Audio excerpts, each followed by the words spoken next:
Bonsoir madame et bonsoir messieurs, merci d'être avec nous ce soir sur Union de Télévision pour vous informer. Bienvenue à ce journal. Tout de suite les grandes lignes au sommaire de cette édition du journal. Religion, c'est aujourd'hui le dimanche des Rameaux. Dans les paroisses catholiques du monde, il y a eu messe solennelle précédée d'une procession. Ceci pour symboliser l'entrée triomphale du Christ à Jérusalem peu avant sa passion. Et puis cette recrudescence de l'anémie, surtout chez les enfants. Dans les territoires des Manono, plusieurs causes sont à évoquer par cette zone chaude où il y a aussi des minéraux. Mais jusqu'ici, les médecins des Manono déclarent ne pas avoir les moyens nécessaires pour faire face à cette pathologie. Voilà tout pour le titre. Madame et encore une fois, bonsoir et merci de nous avoir choisis pour vous informer. Les chrétiens catholiques du monde entier ont célébré ce dimanche 29 mars 2015 la fête des Rameaux. Ces jours rappellent l'accueil du Christ à Jérusalem peu avant d'être crucifié, et des célébrations eucharistiques qui ont été précédées par une procession ont eu lieu dans différentes paroisses, également à Saint-Mathieu dans la commune de Kampimba. Lumière Moussaou et Michel Olela.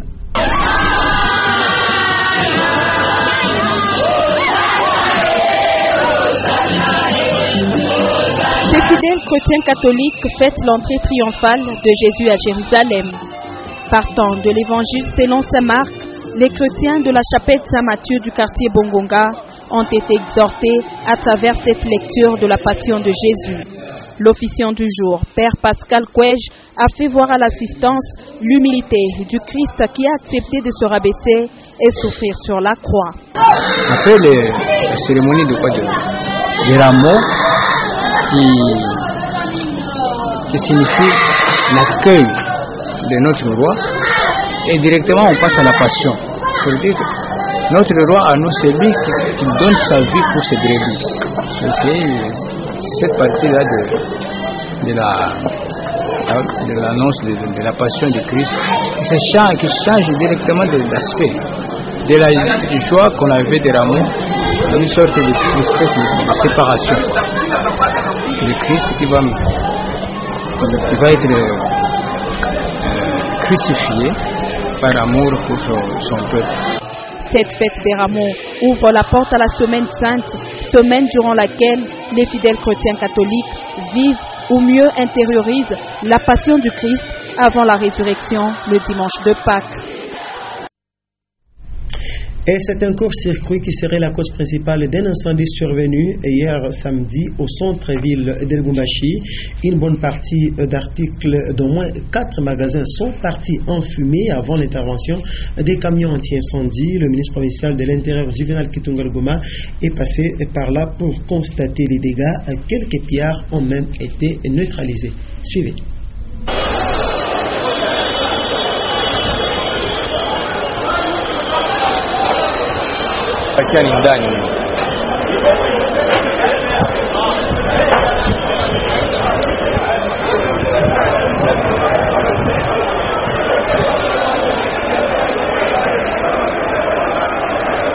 Presque 4 magasins du shopping Lubumbashi au centre-ville ont pris feu dans la nuit du samedi 28 mars 2015. Un incendie qui serait provoqué par un court-circuit de la vie de quelques témoins rencontrés sur le lieu du drame. Et bien avant l'arrivée des camions anti-incendie de la mairie et de l'office de voirie et douanage, les jeunes gens ont essayé d'éteindre le feu avec les moyens du bord.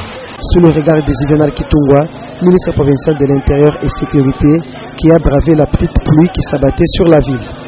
Pendant que les secouristes tentaient de sauver certains articles de quelques maisons commerciales, les quelques personnes mal intentionnées ont été prises main dans les sacs et arrêtées avec leur butin.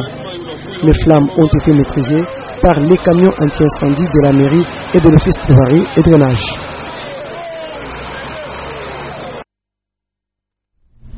Et je le disais à l'ouverture de cette édition, on va parler santé à Manono. Plusieurs cas d'anémie sont signalés ces derniers jours. La plupart de ces cas d'anémie touchent les enfants dont l'âge varie entre 0 et 10 ans. Les médecins de l'hôpital général de référence déclarent n'avoir pas les moyens conséquents pour faire face à cette pathologie. L'homme à gloire Monga. Très souvent, c'est dans un état critique que ces enfants anémiques arrivent à l'hôpital général de référence de Manono, en provenance des localités avoisinantes. Et plusieurs causes sont énumérées dans la recrudescence de cette maladie qui a une définition bien précise. L'anémie n'est autre que la diminution des taux d'hémoglobine chez l'être humain. Nous avons des difficultés très énormes ici, pendant qu'il y a beaucoup de pathologies comme la malnutrition, comme le paludisme. Nous ne parvenons pas à prendre correctement ces enfants en charge parce que nous sommes limités. Nous sommes sincèrement limités. Comme nous n'avons qu'un seul hôpital dans cette zone de santé, les cas qu'on réfère de toutes les FOSA de la zone de santé viennent ici. Mais la prise en charge n'est pas complète, puisque l'imagerie, il n'y en a pas ici, il n'y a pas de radiologie, il n'y a pas d'échographie. Et même, vous voyez que le cas qui nous arrive ici, c'est toujours dans un état très critique. Et les statistiques des cas mortels ne sont pas connues jusque-là avec exactitude. Mais l'année passée, les enfants morts suite à l'anémie étaient chiffrés à quelques dizaines, suite au manque des moyens nécessaires à l'hôpital général de référence de Manono. Ces enfants sont abandonnés à leur triste sort et les plus chanceux sont ceux qui survivent avec les moyens de bord dont dispose cet hôpital.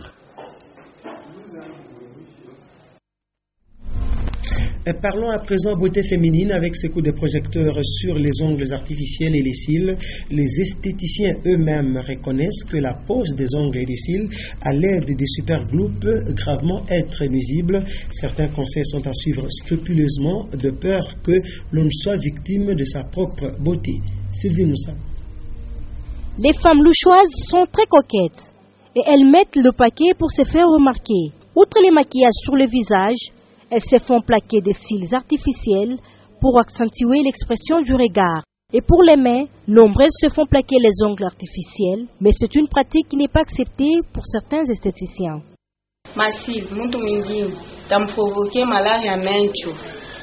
Personnellement, je n'utilise pas les cils artificiels parce que ça abîme les yeux.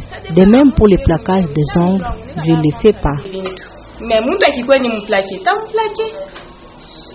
bon, mutu muso apaka manzaka pona papaza na manzaka te to azape na manzaka bien te. Vous comprenez? Il y a certaines femmes qui plaquent les ongles parce qu'elles ont des ongles courts et le fait de trop plaquer qui peut abîmer les ongles. Tu peux plaquer 1 ou 2 mois. Après ça, tu laisses un temps pour les ongles naturels prennent de l'air. Mais si vous plaquez 2 mois, au tiki 1 mois. Il faut également soulever les problèmes de l'utilisation de la colle lors de la pose des ongles ou des cils. Et pour certains esthéticiens, il est si dangereux d'utiliser le superglue. À cela s'ajoute un conseil, il faut laisser respirer les ongles après 2 poses successives. La coquetterie n'est pas si mauvaise en soi, mais il ne faut pas en abuser. Et revenons à présent sur l'importance de l'arbre, l'importance pour la survie de l'homme. Cependant, toute espèce d'arbre n'est pas à planter n'importe où parce que cela a des dangers pour l'homme et son environnement. Roger Mbouy. Du point de vue environnemental, chaque arbre est particulier. Aux côtés de l'homme, en ville comme en brousse, il peut être symbolique ou rituel, c'est-à-dire amenant un message. On peut le planter pour l'alimentation, pour raisons médicales, industrielles et autres. Donc, il y a des critères pour ces arbres. Tout arbre n'est pas destiné à être planté le long des avenues. D'où chaque milieu, ville, village ou brousse correspond à un type approprié d'arbre donné. Les arbres paillotes, ce sont des arbres qu'on ne peut pas planter dans des parcelles, mais par sa beauté, les gens s'hasardent de planter à côté de leur maison. Or, ce sont des grands arbres du Brésil qui, à la longue, ça crée des fissures, même à côté des routes. Ainsi, planter un arbre à un endroit inapproprié présente de dangers ou risques. Ces acacias, puisqu'il y a le vent, les branches ne sont pas vraiment solides. À chaque fois qu'il y a des vents violents, ça tombe, ça obstrue des routes, ou soit quelqu'un qui avait stationné sa voiture sous l'arbre, la voiture sera endommagée. Parce que l'arbre joue le rôle de brise-vent, stabilise les sols pour éviter les érosions. Il y en a qui ne peuvent être plantés qu'à des milieux précis. Les arbres paillotes et eucalyptus ne peuvent pas être plantés en ville, mais plutôt en dehors. Et on va parler circulation routière pour dire que le double stationnement des gros camions persiste encore sur certains axes de la ville de Lubumbashi. Une situation qui remet sur table le manque de parking réservé à cette catégorie de véhicules. Les transporteurs incriminés disent que leurs entrepôts sont donc pleins. En attendant, la circulation des véhicules reste perturbée à certains endroits. Le constat a été fait par Titiane Mbouy. C'est un danger pour les conducteurs de Lubumbashi. Les camions appelés track stationnés de part et d'autre de certaines avenues. Au quartier industriel par exemple, quelques artères récemment réhabilitées sont pratiquement transformées en parking. Une situation qui réduit les routes et perturbe la circulation. Cette étroitesse des routes devient un danger imminent lorsque ces gros véhicules longent les routes qui servent de ligne pour le transport en commun. Interrogés, les conducteurs de ces camions évoquent ici leurs raisons. Il dit, nous stationnons ici parce qu'il n'y a plus de place dans l'entrepôt. En attendant, nous nous sommes garés ici. Cet état des choses constitue une raison qui doit pousser les décideurs à reconsidérer le projet de construction d'un parking adéquat. Nous demandons au gouvernement congolais de nous construire un parking. Car ici, nous courons un grand danger. Nous allumons parfois les feux et cela peut causer des incendies. Qu'on nous construise un parking avec des toilettes pour que nous soyons aussi bien. Ne pouvant atteindre les personnes ressources pour d'amples informations, il a lieu de se demander jusqu'où en est le projet. Et avant de clore ce journal, on va parler semaine en bref. Il s'agit du résumé de l'actualité qui a marqué la semaine et c'est dans une présentation de Karim Kabongo.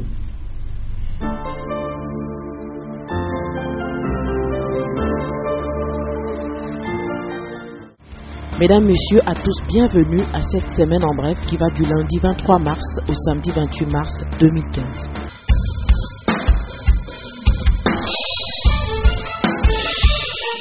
En week-end du lundi 23 mars 2015, le gouverneur de province a visité un complexe commercial situé au quartier Caravia. Les propriétaires seront chaleureusement félicités. Et au cours de la journée du lundi, Moïse Katumbi reçoit en audience le général Moya, commandant en charge de l'éducation civique au sein des forces armées de la République démocratique du Congo. D'un autre côté, le ministre provincial de l'Intérieur, Juvenal Kitungwa, va restituer au consul zambien une voiture volée en Zambie. Les deux personnalités profiteront de l'occasion pour parler des relations bilatérales entre la République démocratique du Congo et la Zambie.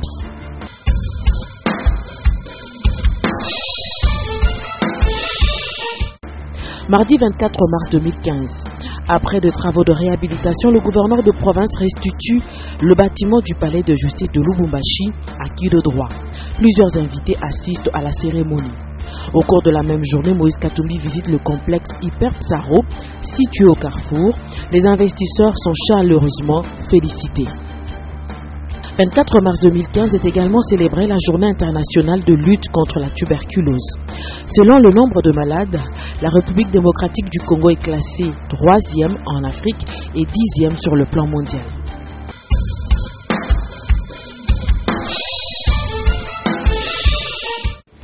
Mercredi 25 mars 2015, l'autorité provinciale reçoit en audience le ministre national de la décentralisation et affaires coutumières, Salomon Balamouiri.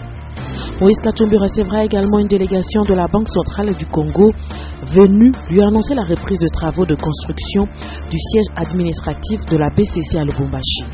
Pendant ce temps, au marché zone de la commune Kenya, les vendeurs et vendeuses s'exercent à jeter convenablement les ordures dans les bacs à ordures installés à proximité.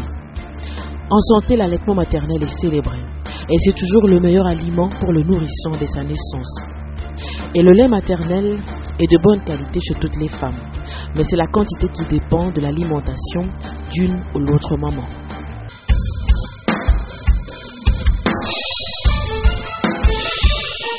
Jeudi 26 mars 2015, alors que des cas d'insécurité sont dénoncés dans la commune Kamalondo, ailleurs, précisément au quartier Mampala, les femmes ont exprimé leur colère suite à l'insécurité dont elles sont victimes. Elles sont allées plaider leur cause devant le bureau de ce quartier. En santé, il faut retenir le début de consultation des cas spéciaux à l'hôpital Sendui. Et cela en prévision des soins qui seront donnés gratuitement à Lubumbashi sur initiative de Marie-Olive Lembe Kabila, première dame de la RDC.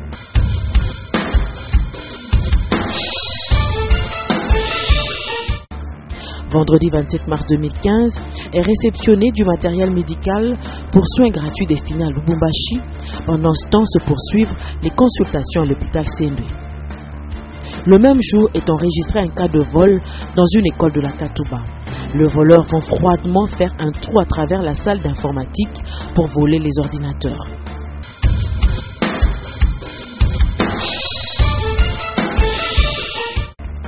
Samedi 28 mars 2015, le ministre national des Infrastructures et Travaux Publics inspecte la route Lubumbashi-Kasumbalesa. Fridolin Kassochi annonce des travaux de modernisation et élargissement pour la nationale numéro 1. À la mairie de Lubumbashi, le maire adjoint organise une réunion. Il s'agit d'un travail relatif à la salubrité avec les différents superviseurs.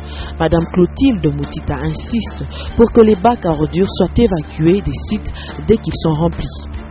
Sur le plan religieux, la vente de rameaux a été très perceptible dans la ville de Lubumbashi en prévision de la célébration par les chrétiens catholiques de l'entrée de Jésus-Christ à Jérusalem. Bien évidemment, plusieurs associations des femmes organisent des activités et manifestations pour clôturer le mois de la femme. Ainsi, sera organisé le spécial Fashion Media première édition. Plusieurs chaînes de Lubumbashi y participeront, dont Nyota TV, avec ses journalistes femmes. Fin de cette semaine en bref et merci de l'avoir suivi.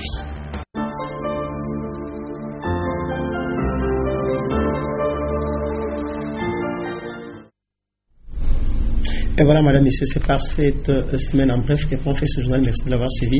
Excellence de bon signe de télévision et au revoir.